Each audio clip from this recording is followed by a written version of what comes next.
जिन व्यक्तियों को ज़्यादा क्रोध आता है वे हमारी इस वीडियो को पूरी ज़रूर देखें। चलिए कहानी की शुरुआत करते हैं। एक दिन गौतम बुद्ध अपने शिष्यों के साथ एकदम शांत बैठे हुए थे। उन्हें इस प्रकार बैठे हुए देख शिष्य चिंतित हुए कि कहीं वह अस्वस्थ है तो नहीं है। शिष्यों ने उनसे पूछा, आज वह मौन क्यों बैठे हैं? क्या शिष्यों से कोई गलती हो गई है? इसी बीच एक अन्य शिष्य ने पूछा कि क्या वह अस्वस्थ हैं? पर बुद्ध मौन रहे। तभी कुछ दूर खड़ा व्यक्ति जोर से चिल्लाया, आज मुझे सभा में बैठने की अनुमति क्यों नहीं दी गई?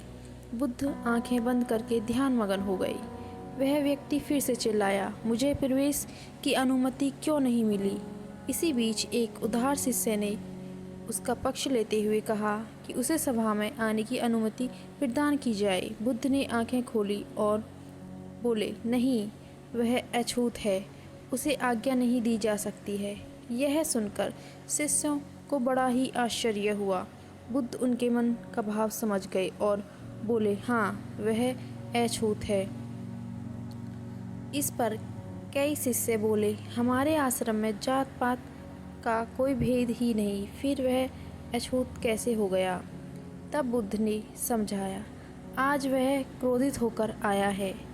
क्रोध से जीवन की एकाग्रता भंग होती है। क्रोधी व्यक्ति प्राय मानसिक हिंसा कर बैठता है। इसलिए जब तक वह क्रोध में रहता है तब तक अछूत होता है।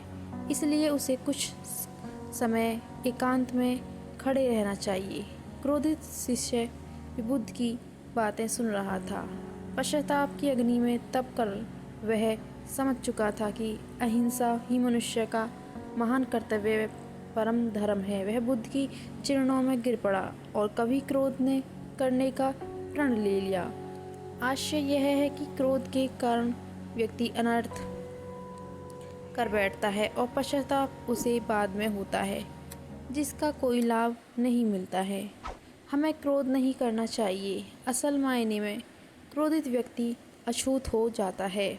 उसे अकेले छोड़ देना चाहिए। क्रोध करने से तन मन धन और तीनों की हानि होती है। क्रोध से ज़्यादा हानिकारक वस्तु कोई नहीं है। अगर आपको हमारी वीडियो अच्छी लगी हो तो प्लीज़ लाइक करें एंड शेयर करें। बहुत बहुत धन्यवाद।